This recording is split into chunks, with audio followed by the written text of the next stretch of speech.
दर्शकों नमस्कार। मैं यज्ञाचार्य मनोज शर्मा। आप सभी जुड़े हुए हैं यूट्यूब चैनल हनु कृपा से। आज हम जानेंगे कि चंद्र ग्रहण 2023 में जो इस बार है उसका शास्त्रानुसार समय क्या है, उससे जुड़ी हुई जो शंकाएं हैं उन सभी प्रश्नों के जवाब लेकर के आज हम आपके समक्ष उपस्थित हुए हैं।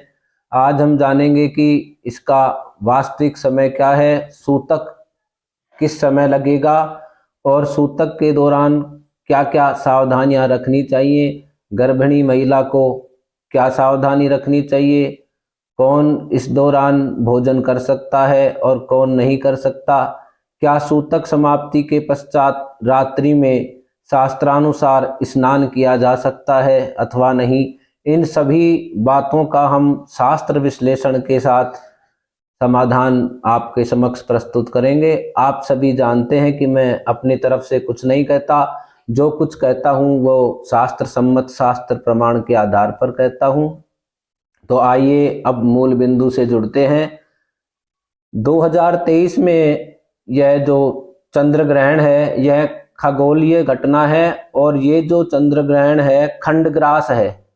खंडग्रास जो चंद्र ग्रहण होता है उसमें खंड एक हिस्सा जो है वो ग्रसित होता है और वह हमें दिखाई नहीं देता है, इसलिए इसे खंडग्रास चंद्र ग्रहण कहते हैं।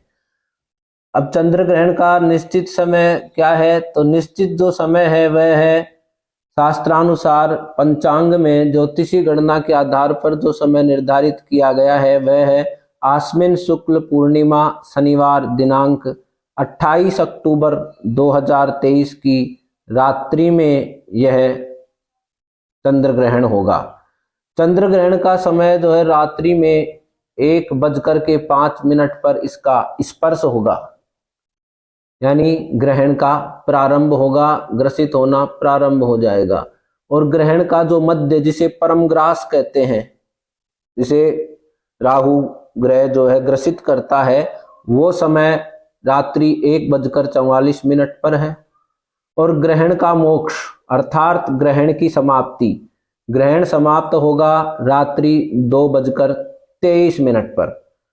रात्रि 2:23 के पश्चात स्नान इत्यादि कार्य करके अपन अपने आराध्य देवी देवताओं की पूजा अर्चना करें।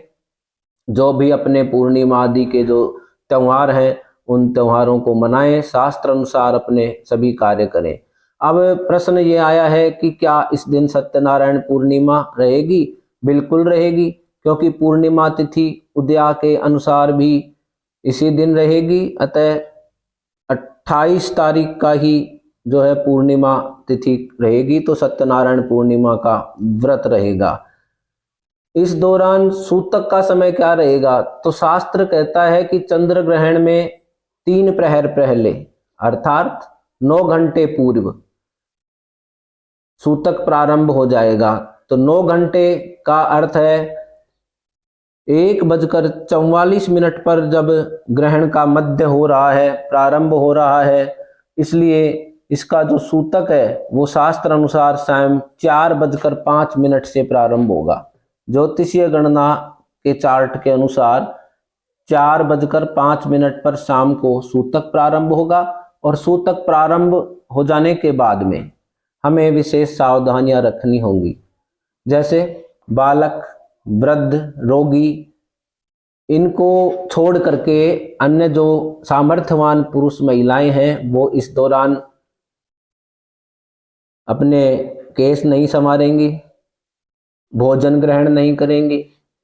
जो बीमार व्यक्ति हैं, रोगी हैं, वो वृद्ध लोग हैं, निशक्त हैं, वो अपना भोजन ग्रहण कर सकते हैं। ये शास्त्र विधान में स्पष्ट रूप से बताया हुआ है। विशेष रूप से इस दौरान गर्भिणी जो महिलाएं हैं, जिनके गर्भ है, वो महिलाएं इसमें इस दौरान सोए नहीं, शयन नहीं करना चाहिए। और जो चाकू वाले जो धारदार जो औजार हैं जिनको हम काम में लेते हैं, जैसे चाकू से सब्जी काटना, कई कुल्हाड़ी से ईंधन इत्यादि काटना, फल को काटना, तो ये कार्य वो न करें। सुई में धागा न पिरोएं, और उस दौरान शयन भी न करें, केवल भगवान का स्मरण करते रहें, ये विशेष सावधानी रखें। सूतक के दौरान जो घी है, तेल है, ये जो पकवान हैं ये दूषित नहीं होते हैं, और बाकी जो सूखी वस्तुएं हैं जैसे अनाज है, नमक है, चीनी है, ये भी शुद्ध रहते हैं।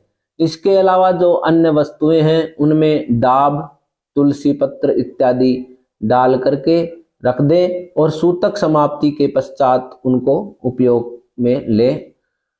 सूतक समाप्ति से पूर्व भूल कर भी किसी भी रूप में धारदार हथियार से कोई भी कार्य न करें। चाकू का तो गर्भिणी महिलाएं विशेष ध्यान रखें, इससे जो है विशेष रूप से बच करके रहें, पूर्णतया लाभ मिलेगा। और इस दौरान हरि कीर्तन करते रहें, भजन इत्यादि करते रहें। ग्रहण समाप्ति के पश्चात स्नान करके अपने देवी देवताओं को स्नान करवाएं, पूजा करें, अर्चना करें और अभिष्ट फल की प्राप्ति करें। मैं प्रभु से ये कामना करता हूँ कि इस ग्रहण का आपको शुभ फल प्राप्त हो, यह ग्रहण आपके लिए शुभदायी हो। ग्रहण के दौरान किए हुए दान पुण्य का जो महत्व है वो कई गुना अधिक होता है। ग्रहण के दौरान दान पुण्य करना चाहिए, गौशालाओं में अनाज चारा इत्यादि देना चाहिए, निःशक्त लोगों की सेवा करनी चाहिए। अब कई बार शंका कर लेते हैं, कई प्रश्न कर लेते हैं लोग कि क्या रात्रि में स्नान करना चाहिए। रात्रि में स्नान करने से कोई शास्त्र निषेध तो नहीं है, बिल्कुल नहीं है। शास्त्र ने निर्धारित कर रखा है कि कुछ चीजें हैं, कुछ कार्य हैं, वो विशेष रूप से रात्रि में किए जा सकते हैं। धर्म ग्रंथ के निचोड़ शास्त्रों के अनुसार हमने ये निर्णय लिया है, बताया है कि शास्त्र क्या कहता है। पुत्र जन्मनि यज्ञे च तथा संक्रमणे रवे राहोश्च दर्शने कार्यम प्रशस्तम नान्यथा निशिः। कुछ चीजें जैसे पुत्र के जन्म पर, यज्ञ में, सूर्य की संक्रांति में, राहु के दर्शन अर्थात चंद्र ग्रहण, सूर्य ग्रहण के दौरान, ये जो है इस दौरान अपन रात्रि में स्नान कर सकते हैं। इससे स्नान करने का शास्त्रों ने आज्ञा दी है। तो बिना संकोच के रात्रि में 28 तारीख को स्नान करें। स्नान करने के पश्चात अपने देवी देवताओं की पूजा करें और इस दिन जो शरद पूर्णिमा है इत्यादि कर्म हैं वो अपने करें और प्रभु की कृपा आशीर्वाद प्राप्त करें। अगले वीडियो में हम जानेंगे कि शरद पूर्णिमा का निर्धारित समय क्या है, क्या ग्रहण पर इसका प्रभाव पड़ेगा, क्या खीर बनाई जा सकती है। इन सभी के बारे में हम अगले वीडियो में शास्त्र प्रमाण सहित जानकारी प्राप्त करेंगे। उम्मीद है आपकी सभी शंकाओं का समाधान हो गया होगा। मिलेंगे अगले वीडियो में। मैं यज्ञाचार्य मनोज शर्मा। और हाँ, अभी तक आपने अगर मेरे चैनल को सब्सक्राइब नहीं किया है तो मेरे शास्त्र प्रमाण युक्त वीडियो के बारे में जानने के लिए आप इसे सब्सक्राइब करें। जनमानस को लाभान्वित करने के लिए आप इसे शेयर भी कर सकते हैं। अपने कोई सुझाव हो तो निसंकोच इसमें कमेंट्स करके आप हमें बता सकते हैं। तब तक मिलेंगे अगले वीडियो में। यज्ञाचार्य मनोज शर्मा। जय श्री राम।